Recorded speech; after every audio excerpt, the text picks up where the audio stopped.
boleh nggak sih Bang sedikit update untuk perihal ini ada nama-nama baru nih. Mungkin Abang sebagai tim kuasa hukum dari saksi ya, gitu, atau mungkin saksi mahkota si Mbak Viola sendiri. Bisa dijelaskan nggak sih Bang akhirnya udah ada titiknya seperti apa?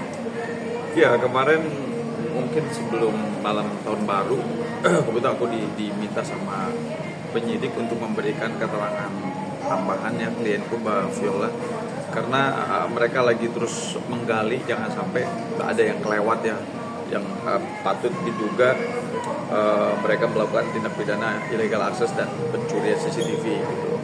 Jadi dalam proses keterangan itu klienku diminta untuk menyerahkan juga handphone, ya kan. Jadi handphone disita, kemudian handphonenya juga diuji dianalisa di lab forensik Mabes Polri gitu. Nah itu di situ kalau yang sudah dilihat gimana histori dan kronologinya CCTV itu bisa pindah. Yang pertama klienku menyampaikan bahwa CCTV itu diambil sama si inisial A itu secara melawan hukum, ya kan? Diambil sama dia, kemudian isi CCTV itu dikirim kepada klienku Mbak Viola, dan klienku marah banget, ya kan? Karena klienku sama si inisial A juga itu kan satu manajemen lah ibaratnya. Mereka ada di dalam satu rumah yang sama, gitu kan?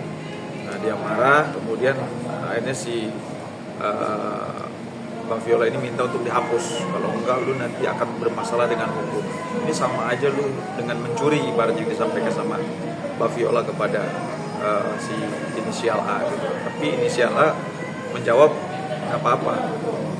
Ini buat senjata aku ketika aku nggak dapat pesangon, maka ini akan aku jadiin adalah kunci asku supaya dia jadi kartu as nih gitu kan, supaya dia bisa membayar pesangon. Artinya di sini kita lihat berarti si inisial A ini sudah ada itikat tidak baik, ya kan, mungkin mau keluar dari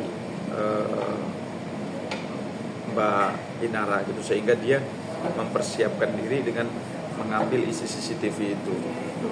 Nah, Bang,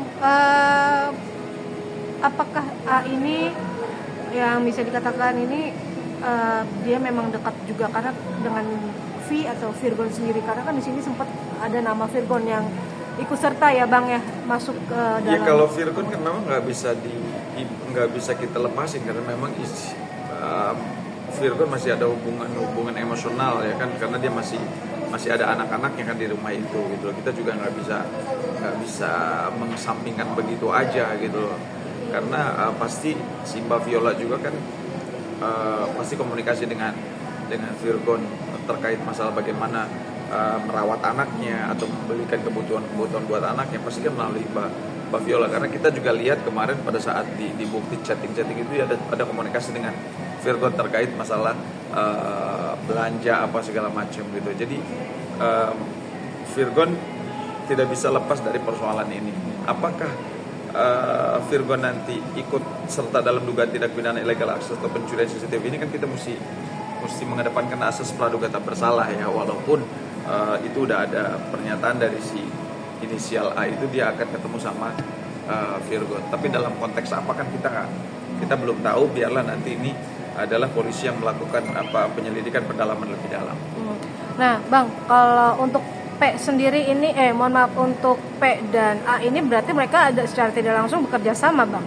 Oh iya, pasti karena kita udah lihat kok, udah dengar kok komunikasi percakapannya antara inisial A, inisial P, inisial N juga gitu loh, abangnya Mawa yang berstatus sebagai oknum kepolisian gitu. Oke, berarti makin lama makin mengkerucut. Berarti memang secara tidak langsung ada permainan dari Mawa dan keluarga, seperti itu, Bang? Iya, kalau kita lihat saat ini apa yang disampaikan oleh klien Mbak Viola itu arahnya ke arah sana. Jadi udah bukan personal lagi, tetapi ini udah kelompok, udah banyak orang gitu loh. Udah banyak orang, bahkan Insanul sendiri kemarin menyampaikan yang mungkin tujuannya Mbak Mawa mengambil langkah hukum, dia melaporkan dugaan tindak pidana perzinahan di Polda Metro, niatnya mungkin untuk mencari kepastian hukum, mencari keadilan. Tapi dengan adanya kejadian seperti ini, jadi arahnya sudah berbeda gitu.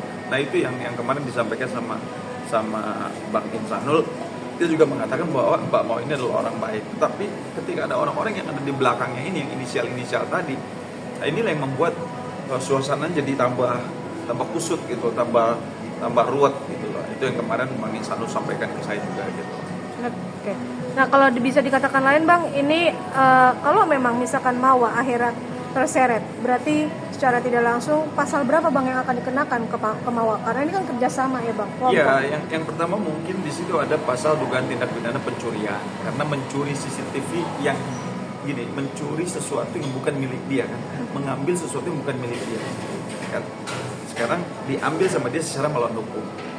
Jadi pasal pencuriannya masuk. Kemudian juga pelanggaran terhadap Undang-Undang ITE. Undang-Undang ITE nomor 1 2024 ya, undang-undang yang baru, perubahan dari Undang-Undang nomor 11 tahun 2008, perubahan dari Undang nomor 19 tahun 2016. Itu di dalam pasal 30 kan jelas tuh Undang-Undang ITE. Isinya begini, setiap orang yang dengan sengaja tanpa hak melawan hukum, ya kan, untuk mengambil sistem komputer atau sistem elektronik ya, di mana dia akan mendapatkan informasi elektronik tersebut dengan cara melawan hukum dan dia nyata tahu bahwa itu adalah bukan milik dia, maka sanksi pidananya itu 6 sampai 8 tahun gitu loh. Jadi ini nggak main-main, apalagi misalkan sudah terjadi perubahan daripada isi CCTV tersebut ya, itu masuknya di pasal 32, masuk pasal 35 Undang-Undang ITE gitu. Jadi ini pasal berlapis yang akan dikenakan sama yang patut diduga para pelaku pencurian dan illegal akses ini yang berkaitan dengan CCTV. Oke. Untuk A sendiri tadi mohon maaf, Agung adalah salah satu supir ya di TKW.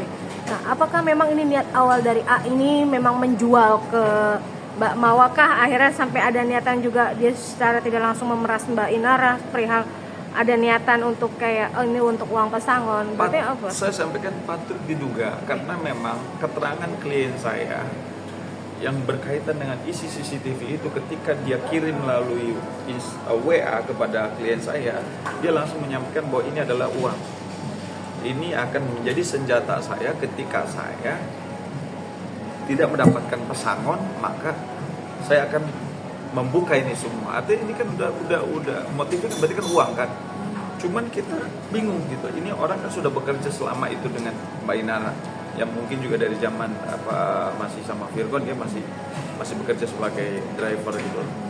Nah, selain motif uang, ini yang kita lagi, Mbak Inara sendiri lagi cari tahu apa motif yang sesungguhnya, siapa aktor intelektual di belakang itu. Kok bisa juga ada keterlibatan yang tadi saya sampaikan, M, P, ya kan, R, N, ya kan.